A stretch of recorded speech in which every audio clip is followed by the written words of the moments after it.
Hello guys, in today's video I'll be trying the carrot and banana shake. Here I have 5 small carrots and 3 large size ripe bananas, and I'm going to use the condensed milk to sweeten it with some spices. Stay tuned guys. So we have them cut up here and we're going to blend. Ensure you add a little bit of water guys.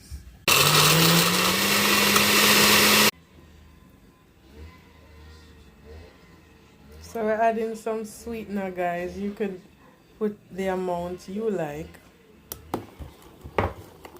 So guys, I put some grated nutmeg. This is about 1 teaspoon. So there you have it guys. Our carrot banana punch. This is the texture. It looks like in the glass.